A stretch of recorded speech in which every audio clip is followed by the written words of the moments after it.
মোহতারাম হাজরিন, আল্লাহ রাব্বুল আলামিন আমাদেরকে যে দ্বীন দিয়েছেন ইসলাম, এই ইসলাম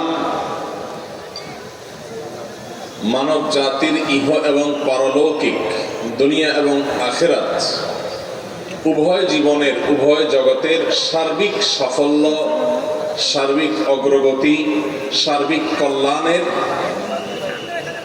একমাত্র মাধ্যম, একমাত্র উপায় হিসাবে আল্লাহ তাআলা এই দ্বীনকে, ইসলামকে আমাদের জন্য দিয়েছেন। আমরা যারা নিজেদেরকে মুসলমান দাবি করি, মুসলমানের ঘরে জন্মগ্রহণ করেছি, মুসলমানের সন্তান হিসাবে যারা প্রাউড ফিল করি, তাদেরও অনেকেই আছেন যারা ইসলামের এই সর্বব্যাপী, ইসলামের এই সার্বিকতা, ইসলামের এই বিশালতা, সকল সেক্টরে, সকল জগতে ইসলামের যে বিচরণ রয়েছে, একজন মুসলিমকে ভালো মানুষ হতে, মানববাদী হতে, সমাজ সচেতন হতে, সামাজিক হতে, পরিবেশবাদী হতে, যত রকমের ভালো গুণ মানুষের মধ্যে হতে পারে, তার সবগুলো অর্জন করতে একজন মুসলমানকে শুধু মুসলমান হওয়াই যথেষ্ট। মুসলমান হয়ে তাকে তার জীবনের ভালো কোনো দিকের জন্য অন্য কারোর কোনো দরজায়, অন্য কারোর দুয়ারে তাকে কোনো প্রকার ধর্ণা দেওয়ার কোনো প্রয়োজন নাই। আমরা যারা বাংলাদেশে নিজেদেরকে মুসলমান হিসেবে আমরা দাবি করছি, আমরা বেশিরভাগ মানুষই ইসলামটাকে শুধুই ইবাদত সর্বস্ব দ্বীন হিসেবে আমরা মনে করি। ইসলাম কি শুধুমাত্র ইবাদত বন্দেগীর মধ্যেই সীমাবদ্ধ, নাকি ইবাদত বন্দেগীর বাইরেও আরো ইসলামের কাজ কাম আছে? আছে না নাই? প্রিয় ভাইরা আমার, আমরা সাধারণত একজন ধার্মিক মানুষ যখন বলি, তখন একজন নামাজি, একজন রোজাদার, একজন দাড়ি টুপি বিশিষ্ট মানুষের অবয়ব আমাদের স্মৃতিপটে ভেসে ওঠে। সন্দেহ নাই, এটা ধার্মিকতার অনেক বড় একটা দিক। কিন্তু ধার্মিকতা শুধুমাত্র এইসব ক্রিয়াকলাপের মধ্যে, এই সকল আমল এবং ইবাদতের মধ্যেই সীমাবদ্ধ নয়।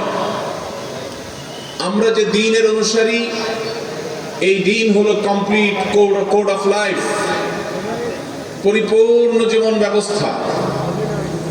এখানে মানুষের ব্যক্তির আত্মিক উন্নয়নের কথা যেমন বলা আছে, এখানে ব্যক্তির চারিত্রিক উন্নতির কথা যেমন বলা আছে, ঠিক তেমনি ভাবে একটি সুন্দর পরিবার কিভাবে বেড়ে উঠবে, একটি সুন্দর সমাজ কিভাবে গঠিত হবে, একটি সুষম ইনসাফপূর্ণ রাষ্ট্র কিভাবে গঠিত হবে, একটি সুন্দর শান্তিময় পৃথিবী কিভাবে গড়ে উঠবে, তার পরিপূর্ণ রূপরেখা কোরআন এবং হাদিসে আছে না নাই?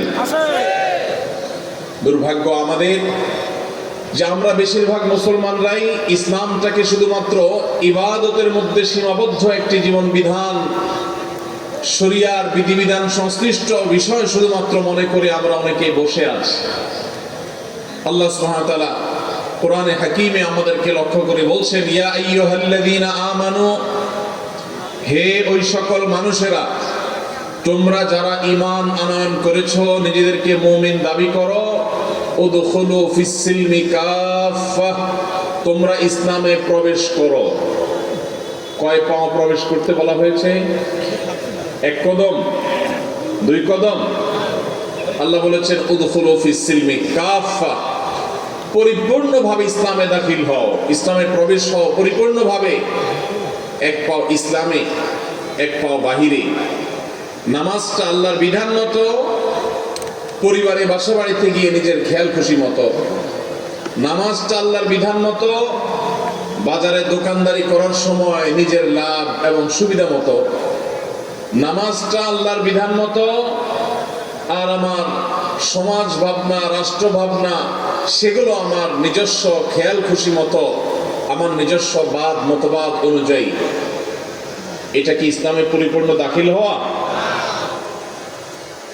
আল্লাহ রাব্বুল আলামিন ইসলামের পূর্ণাঙ্গতা, ইসলামের বিশালতা, ইসলামের সর্বব্যাপিতা, ইসলামের এই যে বিশাল জগৎ, এই পরিপূর্ণ ইসলামের ধারণাকে আমাদের সবাইকে ধারণ করার তৌফিক দান করুন। প্রিয় ভাইরা আমার, আমরা যখন ইসলামের ব্যাপকতা নিয়ে কথা বলছি, ইসলাম ইবাদত প্রধান দিন হলেও শুধুই ইবাদত সর্বস্ব দিন বা ধর্ম নয়, এর বাইরেও ইসলামের যে বিশাল গণ্ডি আছে, এই গণ্ডি নিয়ে আমরা যখন আলাপ করছি, তখন আমাদেরই অনেক ভাই, আমাদেরই অনেক বোন আছেন যারা ইসলামের একেবারে বেসিক বিষয়গুলো, ইসলামের মৌলিক বিষয়গুলো পর্যন্ত তারা ধারণ করেন না, তারা বুঝেন না, তারা রপ্ত করেন না, অথচ তারাও কিন্তু আদমশুমারিতে মুসলমান, তারাও নিজেদেরকে মুসলমান মনে করছেন।